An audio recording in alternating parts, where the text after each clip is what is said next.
दधीचि ऋषि की अस्थियों से वज्र का निर्माण, देवताओं का वृत्तासुर से युद्ध तथा वृत्तासुर की भगवत स्तुति एवं भगवत प्राप्ति। परमात्मा ने देवों से कहा, यदि दधीचि ऋषि की अस्थियों से वज्र बना सको तो उस वज्र से वृत्रासुर मारा जा सकेगा। साथ साथ भगवान ने देवों को उल्हाना भी दिया कि मुझे प्रसन्न करके भक्ति जैसी श्रेष्ठ वरदान मांगने के बजाय तुमने एक तुच्छ वस्तु की मांग की। प्रभु ने अपना दिव्य तेज वज्र में निहित किया। वृत्रासुर को मारने के लिए इंद्र वज्र लेकर युद्ध करने गया। त्रासदायक वृत्ति भी वृत्तासुर है। वृत्ति अंतर्मुख हो जाए तभी जीव को ईश्वर का मिलन हो सकता है। किसी भी अवस्था में ईश्वर से विभक्त मत हो। वृत्ति की बहिर्मुखता दुखद है, त्रासदायक है। यह तो देवों को भी त्रास देती है। मन को स्थिर रखना है तो आंखों को भी एक ही स्थान में स्थिर करो। वृत्ति के बहिर्मुख होने पर कथा में या मंदिर में दर्शन करने में आनंद नहीं मिल पाता। बहिर्मुख वृत्ति को ज्ञान रूपी वज्र से नष्ट कर दो। ज्ञान प्रधान बल है। इसके सहारे विषय वृत्तियों को, आवरण वृत्तियों को, वृत्तासुर को मारो, तभी इंद्रियों के अधिष्ठाता देवों को शांति मिलेगी। भागवत में पहले चरित्र कहा जाता है और उपसंहार में सिद्धांत कहा जाता है। ब्रह्मनिष्ठा ऐसी अचल होनी चाहिए कि अन्य विषयों में रमने का मन ही न हो। मनुष्य विषयों में आनंद खोजता है, इसलिए वह मिलता नहीं है। प्रभु के भजन में वज्र सी अटल निष्ठा रखो। दधीचि ब्रह्मनिष्ठ थे, अतः उनकी अस्थियों में भी दिव्यता थी। 1 करोड़ जप करने पर माला में दिव्यता आती है, चेतना आती है। शास्त्रों ने कहा है, मंत्र, मूर्ति और माला को कभी मत बदलो। प्रत्येक मंत्र में दिव्य शक्ति है। जो भी मंत्र प्राप्त हुआ हो उसमें दृढ़ निष्ठा रखकर जप करो। मूर्ति भी कभी मत बदलो।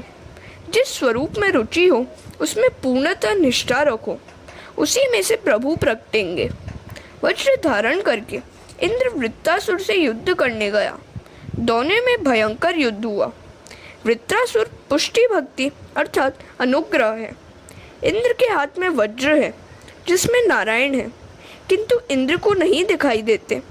वृत्रासुर को दिखाई देते हैं क्योंकि वह पुष्टि भक्त है। वह इंद्र से कहता है, इंद्र तुम मुझ पर वज्र का प्रहार शीघ्र करो। चाहे तुम्हारी जीत हो, किंतु तुम्हारी अपेक्षा मुझ पर ही भगवान की कृपा अधिक है। लौकिक सुखों की प्राप्ति का प्रयत्न सफल न हो पाए तो मान लो कि ठाकुर जी ने कृपा की है। परमेश्वर जिस किसी जीव पर अधिक कृपा करते हैं उसे लौकिक सुख अधिक नहीं देते। लौकिक सुख मिलने पर जीव ईश्वर से विमुख हो जाता है। श्री कृष्ण का नाम स्मरण लौकिक सुखों की प्राप्ति के लिए कभी मत करो। लौकिक सुख में विघ्न उपस्थित होने पर भी समझ लो कि मुझे प्रभु अलौकिक सुख देने जा रहे हैं। जिस जीव पर प्रभु की कृपा विशेष होती है उसका लौकिक सुख प्राप्ति का प्रयत्न भगवान सफल नहीं होने देते। जिस जीव पर वे साधारण कृपा करते हैं उसे सुख देते हैं। वृत्तासुर ने इंद्र से कहा, इंद्र जीत तो तुम्हारी ही होनी है और स्वर्ग का राज्य भी तुम्हें ही मिलेगा, किंतु मैं तो अपने ठाकुर जी के उस धाम में जाऊंगा जहाँ से मेरा पतन कभी न होगा। तुम्हारा स्वर्ग में पतन हो सकता है किंतु मेरा नहीं। भले ही मुझे लौकिक सुख न मिल सके, किंतु मैं तो प्रभु के धाम में जाऊंगा। वृत्रासुर के श्रीहरि की स्तुति करने लगा। इस स्तुति की वैष्णव ग्रंथों ने बड़ी प्रशंसा की है। इस स्तुति के तीसरे श्लोक को कई महात्माओं ने अपना प्रिय श्लोक माना है। प्रभु आप मुझे पर ऐसी कृपा करें कि जिससे आपके चरण कमलों के सेवकों की अनन्य भाव से सेवा करने के अवसर मुझे अगले जन्म में भी प्राप्त हो सके। प्राण वल्लभ, मेरा मन आपके मंगलमय गुणों का स्मरण करता रहे, मेरी वाणी आपका गुणगान करती रहे, मेरा शरीर आपकी सेवा में संलग्न रहे। हे भगवान, आपको छोड़कर तो मुझे स्वर्ग, ब्रह्मलोक, भूमंडल, रसातल, योग सिद्धि और यहाँ तक कि मोक्ष की भी इच्छा नहीं है। आपकी अनुपस्थिति में इन सबका मैं क्या करूं? आपको छोड़कर मुझे कुछ भी नहीं चाहिए। हे कमल नयन, आपके दर्शन के लिए मेरा मन उसी प्रकार व्याकुल है कि जिस प्रकार पंख के बिना पंछी के बच्चे अपनी माता की राह ताकते हैं या भूखे बछड़े दूध पीने के लिए अपनी गौ माता की प्रतीक्षा करते हैं, या विरहिणी पत्नी अपने परदेशवासी पति से मिलने के लिए उत्कंठित रहती है।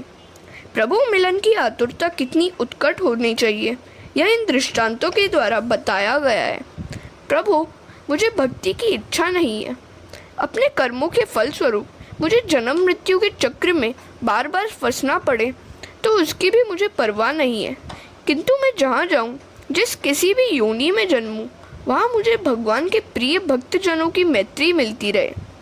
भगवान, मैं मात्र इतना ही चाहता हूँ कि आपकी माया के कारण मेरा शरीर, घर, स्त्री, पुत्र आदि में आसक्त मनुष्यों से कहीं भी किसी भी प्रकार का मेरा संबंध न हो पाए। दीन होकर शरण में जाने पर जीव को प्रभु अपनाते हैं। हरे कृष्णा। वृत्रासुर कितना दीन था। वह कहता है कि मैं भगवान की सेवा करने के लिए तो अपात्र हूँ, अतः भगवान के दासों के दास की भी सेवा करूँगा। मैं भगवान के सेवक वैष्णवों की सेवा करूँगा। मैंने सभी इंद्रियों को भक्ति रस का दान किया। मेरी वाणी कृष्ण कीर्तन करे, मेरे कान आपकी कथा सुने। वैराग के बिना भक्ति दृढ़ नहीं हो पाती। भक्ति भोग के लिए मत करो, भक्ति तो भगवान के लिए ही की जाती है। दूसरा श्लोक वैराग्य का है। वृत्रासुर भक्ति द्वारा इंद्र का राज्य या मोक्ष पाने की अभिलाषा नहीं करता। भगवान ने वृत्रासुर से पूछा कि वैष्णवों की सेवा करके तुझे कुछ मांगना है क्या? तो उसने उत्तर दिया कि मुझे स्वर्ग तो क्या, ब्रह्मलोक के राज्य की भी इच्छा नहीं है। भोग भक्ति में बाधक है। आजकल तो शिक्षा ही ऐसी दी जा रही है कि जिससे विषय वासना बढ़ती जा रही है, और विषय वासना बढ़ने के कारण जीवन भी बिगड़ता जा रहा है। वृत्रासुर कहता है कि मेरी तो कोई इच्छा नहीं है, मैं तो आपकी सेवा करना चाहता हूँ, आपके ही उपयोग में आना चाहता हूँ। पहले श्लोक में वृत्रासुर की शरणागति है और दूसरे श्लोक से उसका वैराग्य प्रकट होता है। ज्ञानी शरणागति के 3 भेद मानते हैं। नाथ, मैं आपका हूँ। परमात्मा द्वारा अपनाए जाने पर जीव मानता है कि ठाकुर जी मेरे हैं, भगवान मेरे हैं। ऐसे भाव के उदय होने पर अनुभव होता है कि जगत में अब और कुछ भी नहीं है। ज्ञान और वैराग्य के बढ़ने पर सब कुछ भगवान में ही लगता है। मेरापन चला जाता है। अहम ब्रह्मास्मि की प्रतीति होने लगती है। जगत में उसके लिए भगवान के सिवा और कुछ भी नहीं रह जाता। मैं नहीं रह पाता, वह मैं ईश्वर में विलीन हो जाता है। वैष्णव के बिना शरणागति दृढ़ नहीं हो सकती। तीसरे श्लोक में प्रार्थना की गई है कि हे प्रभु, आपके दर्शन के हेतु मुझे आतुर बनाए। परमात्मा पूर्ण प्रेम मांगते हैं, पर जीव उन्हें पूर्ण प्रेम नहीं देता, अतः उनको वह भाता नहीं है। जीव अपना प्रेम देता है स्त्री पुत्र आदि को। अतः वृत्रासुर कहता है कि मेरी तो एक ही इच्छा है कि आपके दर्शनों के लिए मैं आतुर बनूं। चौथे श्लोक में वृत्रासुर ने सत्संग की अभिलाषा व्यक्त की है। वह कहता है कि यदि पुनर्जन्म मिलना ही है तो हे प्रभु, आप मुझे वैष्णव के घर की गाय ही बनाएं। यदि मेरा दूध प्रभु के उपयोग में आने वाला हो तो मैं पशु भी बनने को तैयार हूँ। पशु शरीर में भी मुझे सत्संग ही मिले। वृत्रासुर ने तो ऐसी स्तुति की कि इंद्रासन भी डोलने लगा। भक्ति भगवान को परतंत्र बना देती है, अर्थात भक्ति भगवान को भक्त के वश में कर देती है। अतः भगवान मुक्ति तो देते हैं, भक्ति नहीं। भगवान जब कृपा करते हैं तब वे अंत में नष्ट होने वाली संपत्ति नहीं, भक्ति ही देते हैं। भगवान मुक्ति तो शीघ्र दे भी देते हैं, पर भक्ति नहीं, क्योंकि यदि भगवान भक्ति दे दे तो उन्हें भक्त का सेवक भी बनना पड़ जाता है। भक्ति स्वतंत्र परमात्मा को प्रेम के बंधन से बांध देती है। स्तुति के समाप्त होने पर इंद्र ने वृत्रासुर का वध किया। वृत्रासुर के शरीर में से निकला हुआ तेज भगवत शरीर में विलीन हो गया। भगवान ने वृत्रासुर का उद्धार किया। छठे स्कंद में पुष्टि लीला का वर्णन है। भगवान ने वृत्रासुर को पुष्टि भक्ति प्रदान की, अर्थात उस पर कृपा की। परीक्षित ने पूछा, ऐसे महान भक्त होने पर भी वृत्रासुर को राक्षस योनि में क्यों जन्म लेना पड़ा?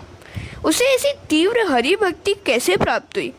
उसका पूर्व वृत्तांत क्या है? हरे कृष्णा।